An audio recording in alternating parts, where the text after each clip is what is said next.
You've probably heard of Minuet in G major before. But today, we're going to learn the slightly less popular Minuet in G minor.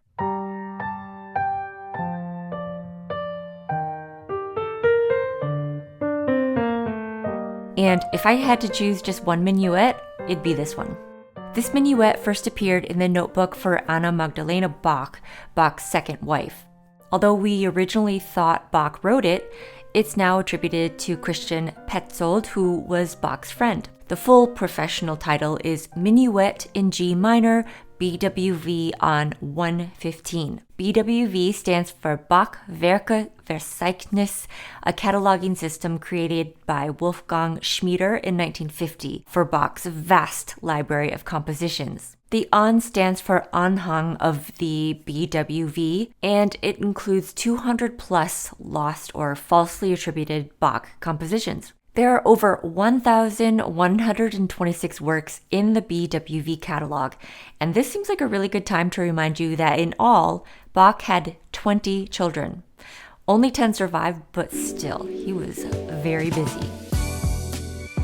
Today, we'll look at the first section only. Next time, we'll dive into the second. Also, if you're a solid early intermediate pianist, you might choose to work on this piece without me for a day or two to become familiar with it, but then come back and practice with me.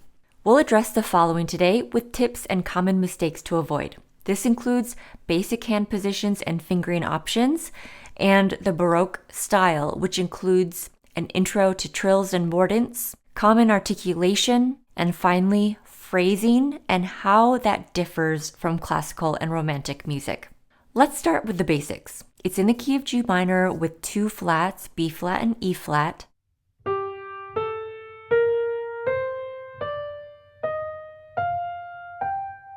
Before practicing this piece, warm up with the 3 G minor scales, which shares the fingering of the C major scale.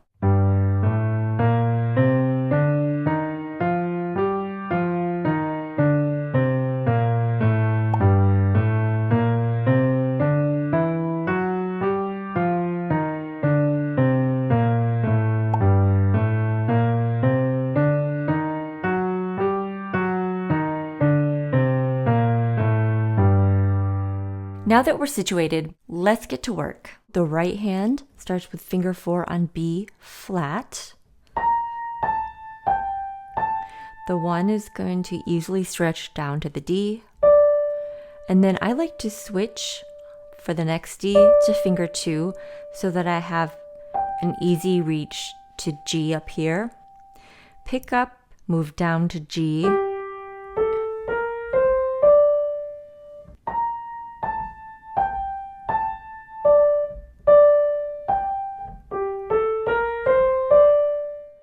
And then we're here on D. Pick up your hand, finger 3 on E flat.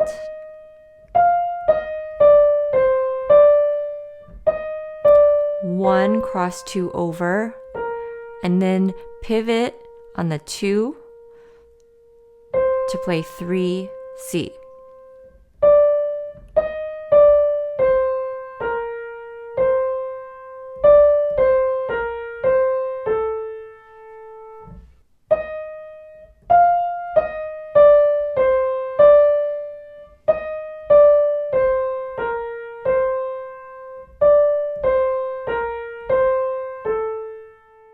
And then next we're back, finger 4 on B flat. And it's the same as the first phrase. Then 4 on F.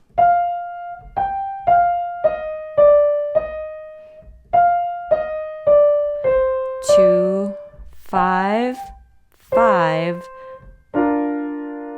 1, 2, 4.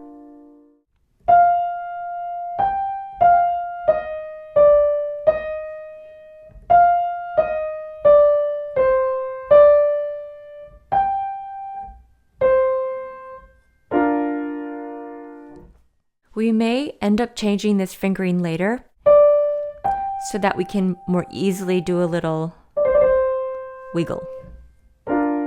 Left hand starts finger 2 on G, Okay, not counting, but you'll get the idea, just going down. Pick up 1 on D, 3, 5, 3, 2, 2, 1, 3, 2, 5, 1, 2, 3. Thumb crosses under to A, and we're back to that 2 on G.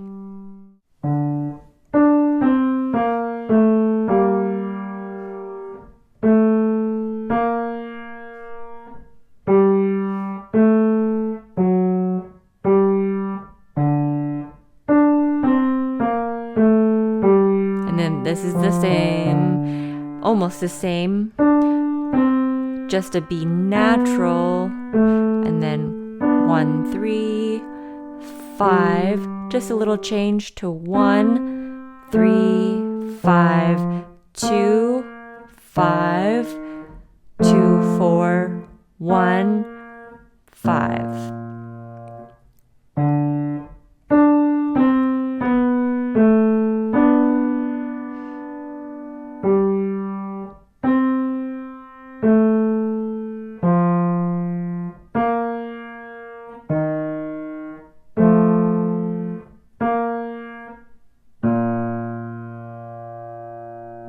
Music from the Baroque period, from approximately 1600 to 1750, is very clear and structured. It's not robotic, but the pulse stays consistent throughout each piece. And rather than having a melody with supporting harmony,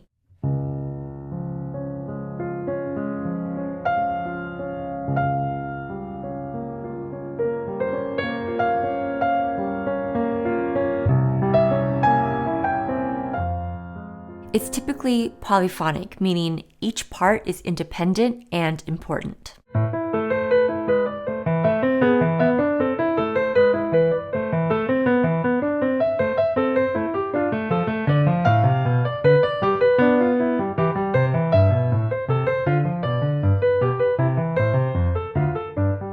Since this minuet is an easier Bach piece, it's not really 100% polyphonic, but that's the overall feel.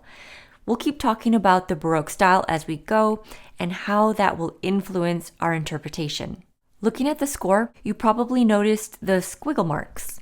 These are called ornaments, and it was common practice to decorate what's on the page. Sometimes the composer wrote them in, which is the case for this minuet, but other times the performer was just expected to add them. These marks indicate specific notes to add, and we're going to go over their exact meaning in the next lesson. But if you're curious right now, I've linked an ornament chart written by Bach himself. However, I recommend first learning this piece without adding ornaments.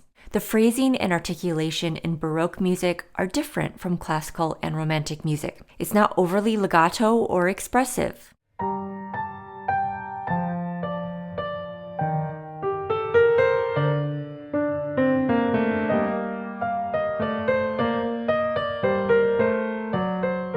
It's precise and steady, but still musical.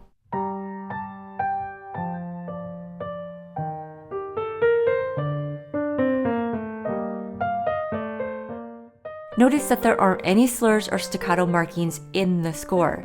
Now, this is normal for this period. If you come across another version of this score with those markings, it means that it's been edited, which is not bad, it's just not the actual markings made by the composer. For articulation, we often put a slight separation between notes. They're not necessarily staccato though, they're gently detached. You might wonder, okay, when am I supposed to play legato and when am I supposed to play detached? Honestly, it's up to you. And many great performers have different approaches, but there are general guidelines. First, like I said before, it's never overly legato. Second, when you come to a cadence, which is usually at the end of every 4 or 8 bars, the left hand is typically outlining the cadence chords, and those are often separated.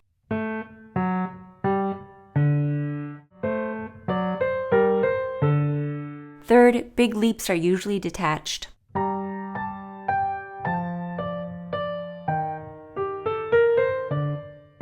and fourth, we usually lift at the end of a motif. Motifs are short themes or ideas, not full phrases. The most popular motif is probably the beginning of Beethoven's Fifth.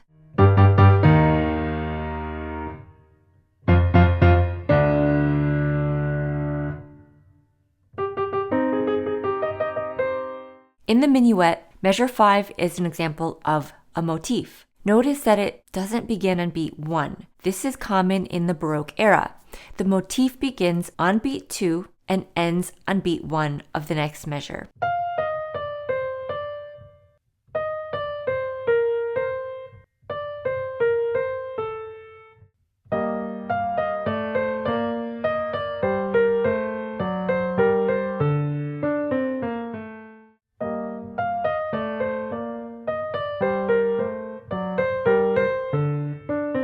You can hear how it adds more interest and dimension, right? These motifs guide our interpretation of Baroque music, whereas in Romantic music, like Chopin or Rachmaninoff, it's more about the long phrase. There are other general rules that apply to faster or more complex pieces, but we'll stick with these 4 guidelines for now.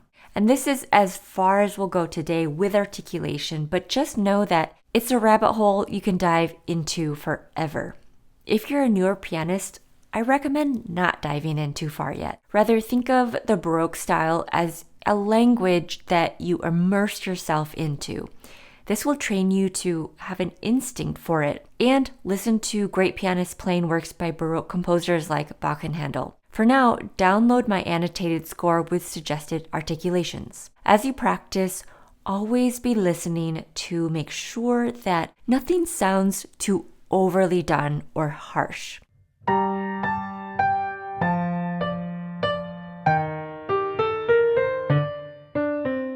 This minuet is an elegant dance that should sound easy, not rigid. If you're learning this piece and having to focus very hard on simply playing the notes and getting your hands together, don't try to incorporate every single articulation that I've marked. Pick 1 or 2, mark it in your score, and beyond that, just focus on having a clean legato touch. And of course, don't add the ornamentation in quite yet.